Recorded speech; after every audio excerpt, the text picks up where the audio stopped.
नमस्कार, जय हिंद, जय बिहार। मैं हूं आप सबका दोस्त वकील सह पत्रकार एसके पंकज। आप अपने बेटे को चाहे पढ़ाइए या न पढ़ाइए, चाहे उसको 9वीं पास बनाइए या 9वीं फेल बनाइए, चाहे उसको एमए पीएचडी करवा दीजिए, आईएएस आईपीएस की तैयारी करवा दीजिए या कुछ नहीं करवाइए, लेकिन एक लाइन जरूर आप अपने बच्चे को समझा दीजिए और सिखा दीजिए।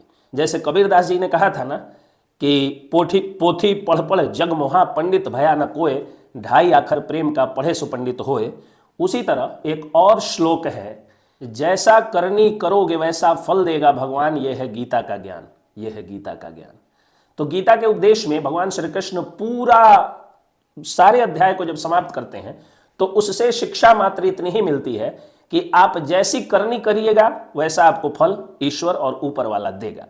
कुछ दिन पहले सत्ता के अहंकार में चूर तेजस्वी यादव ने जब मनीष कश्यप के घर पर पुलिस भिजवाया था और उनके घर पर कई थानों की पुलिस गई थी, जैसे लगा कि मनीष कश्यप कोई आतंकवादी है, तो बड़ा मजा लेकर के तेजस्वी यादव देख रहे होंगे न्यूज को। उनके जो चाहने वाले हैं वो मनीष कश्यप को कह रहे थे कि मनीष कश्यप दोषी है तब ना पुलिस गई है, ऐसे तो नहीं गई होगी।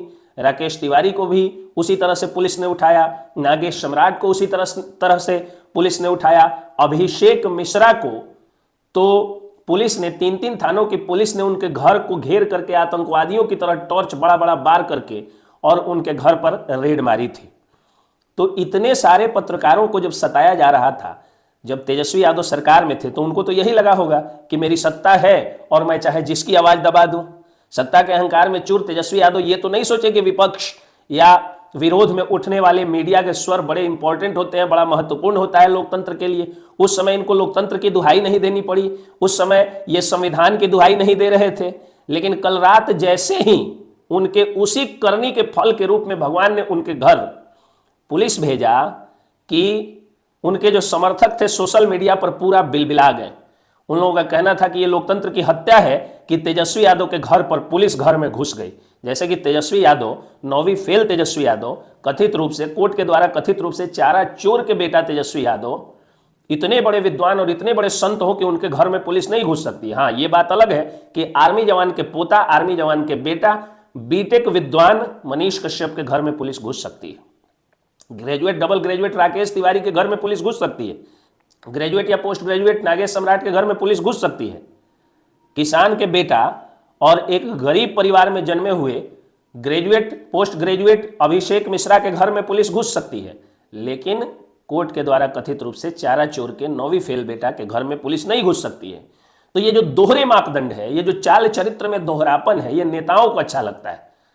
जब कोई जनता में से किसी पार्टी की अंधभक्ति और चमचागिरी में ये कहता है कि तेजस्वी यादव के ऊपर कार्रवाई हुई वो गलत हुई, संजय सिंह के ऊपर कार्रवाई हुई वो गलत हुई, मनीष सिसोदिया को जेल भेजा गया वो गलत हुआ, हेमंत सोरेन को जेल भेजा गया वो गलत हुआ, और मनीष कश्यप पे कार्रवाई हुई वो सही हुई, राकेश तिवारी पे कार्रवाई हुई सही हुई, नागेश सम्राट पे हुई वो भी सही हुई, और अभिषेक मिश्रा पे हुई वो भी सही हुई।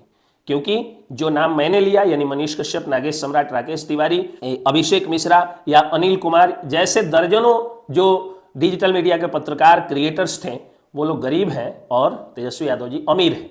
इसलिए उनके घर पे रेड पड़ा ये गलत है और गरीबों के घर पे रेड पड़ा ये सही था। तो ये बात किसी पार्टी के या जाति के प्रभाव में आकर के, अंधभक्ति या चमचागिरी में चूर होकर के आप बोल सकते हैं, लेकिन याद रखिएगा ऊपर वाली के लाठी में आवाज नहीं होता है। आज समय बदल चुका है, तख्त और ताज भी बदल चुका है, और आज तेजस्वी यादव चोरों की तरह छिपे हुए फिर रहे हैं। उनके घर में पुलिस की रेड हो रही है और मनीष कश्यप शेर की तरह दहाड़ रहे हैं और भ्रष्ट ठेकेदारों की कल्लई खोल रहे हैं, भ्रष्टाचार की जहां तहां जाकर के पोल खोल रहे हैं और डिजिटल क्रांति की एक अलख जगा रहे हैं। जय हिंद, जय भी।